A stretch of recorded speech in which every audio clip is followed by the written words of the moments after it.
আল্লাহু আকবার। সংগ্রামী সাথী বন্ধুগণ, সমাবেশ বিক্ষোভ মিছিল শুরু করার পূর্ব মুহূর্তে স্পষ্টভাবে আপনাদেরকে জানিয়ে দিতে চাই, এটা আমাদের শান্তিপূর্ণ সমাবেশ। আমাদের শান্তিপূর্ণ সমাবেশে কোনো ক্ষুব্ধতা নেই। শান্তিপূর্ণভাবেই আমরা কিছুক্ষণের মধ্যেই সমাবেশ শেষ করে আমাদের যে কার্যক্রম, এখানে কিছু সময় সমাবেশ হবে, এরপরে বিকেএসপি পর্যন্ত সামান্য ছোট্ট পরিসরে মিছিল হবে। যেহেতু সারা বাংলাদেশে এখন জাগরণ শুরু হয়ে গেছে সন্ত্রাসের বিরুদ্ধে, সরকারের পক্ষ নিয়ে সন্ত্রাসের বিরুদ্ধে আমরা অবস্থান গ্রহণ করেছি। কথা বলেন ঠিক কিনা?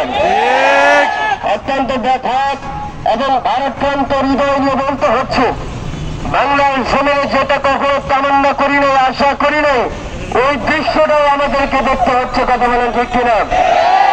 যে মেহনতকে বলা হতো নীরব আন্দোলন, দাওয়াত তাবলীগের মেহনত, এই দাওয়াত তাবলীগের মেহনতের মধ্যে নীতি নির্ধারণ করা ছিল সকলে ঐক্যবদ্ধ ভাবে একই দস্তরখানায় বসে শত্রু মিত্র একত্র হয়ে, ধনী গরিব একত্র হয়ে এক দস্তরখানায় খানা খাবে, এটাই ছিল তাবলীগের মূলনীতি। কথা বলেন ঠিক কিনা?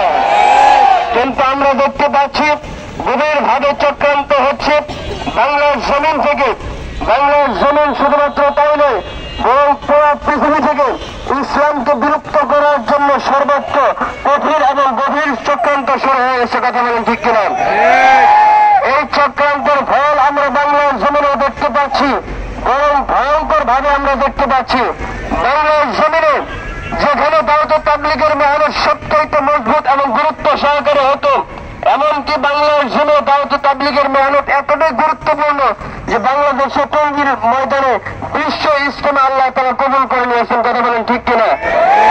এই দাওয়াত তাবলীগের মেহনতকে নষ্ট করার জন্য এক সন্ত্রাসী উগ্র জঙ্গি সংগঠন, সাত সংগঠন এই দাওয়াত তাবলীগের মেহনতকে ধ্বংস করার জন্য সর্বোচ্চ চক্রান্ত করে যাচ্ছে। কথা বলেন ঠিক কিনা?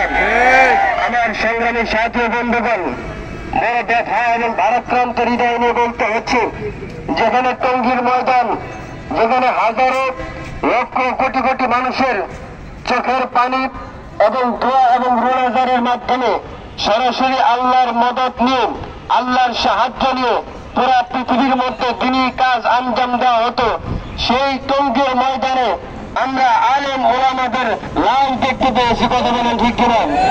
রাতের অন্ধকারে, গভীর রজনীতে, রাতের অন্ধকারে তাহাজ্জুদরত মুসল্লিদের উপর, ঘুমন্ত মুসল্লিদের উপর, আমার নিরপরাধ মানুষের উপর রাম ধাও এবং ছুরি নিয়ে জঘন্য এবং নির্মম আক্রমণ চালিয়েছে। কথা বলেন ঠিক কিনা? আমরা শুধুমাত্র এর তীব্র নিন্দা এবং প্রতিবাদ জানানোর জন্যই মূলত আমাদের আজকের সমাবেশ। এই সমাবেশ থেকে আমাদের স্পষ্ট কিছু বার্তা থাকবে। এই সমাবেশ শুধুমাত্র এই জিরানিতে অনুষ্ঠিত হচ্ছে বরং তাই নয়, বরং সারা বাংলাদেশে প্রতিটি জেলায়, প্রতিটি থানায়, প্রতিটি ইউনিয়নে এই বিক্ষোভ মিছিল এবং সমাবেশ হচ্ছে। বিক্ষোভ মিছিল এবং সমাবেশের মাধ্যমে আমরা প্রমাণ করতে চাই, পুরো বাংলার জমিনে সমস্ত তাওহীদি জনতার দাবি একটাই, বাংলার জমিনে কোন সন্ত্রাসী এবং খুনি থাকতে পারবে না। কথা বলেন রাতের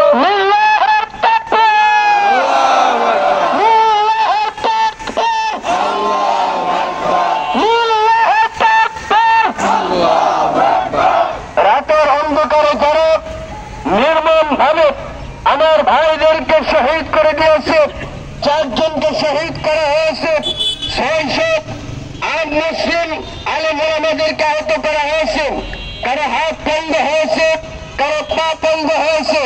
সুতরাং আমাদের স্পষ্ট দাবি হচ্ছে, আমাদের দাবি হল 72 ঘন্টার ভিতরে এই খুনি এবং সন্ত্রাসীদেরকে গ্রেফতার করতে হবে। কথা বলেন ঠিক কিনা? শুধুমাত্র গ্রেফতার পর্যন্ত সীমাবদ্ধ। কথা বলেন ঠিক কিনা? আমরা এদের ফাঁসি কামনা করি। কথা বলেন ঠিক কিনা? আমাদের এই সমাবেশ মূলত এই কিছু মুসল্লি জনসাধারণ মুসলমান এখানে আসতেছেন, বিভিন্ন অঞ্চল থেকে আসতেছেন। আমরা আমাদের কার্যক্রম এখানে শুরু করে দিব। এখানে ধর্মপ্রাণ সমস্ত মুসল্লিগণ কেরাম উপস্থিত হয়েছেন। অনুষ্ঠানের শুরুতে বরকতের নিয়তে কুরআনুল কারীম থেকে তেলাওয়াত করার জন্য আমি আহ্বান করছি আমাদের কলেজ কেন্দ্রীয় জামে মসজিদের সম্মানিত ইমাম ও খতিব মাওলানা মুফতি রাশিদুল ইসলাম। আমি মাওলানা রাশিদুল ইসলামকে সুমধুর কণ্ঠে কুরআনুল কারীমের তেলাওয়াত করার জন্য সবিনয় অনুরোধ করে যাচ্ছি।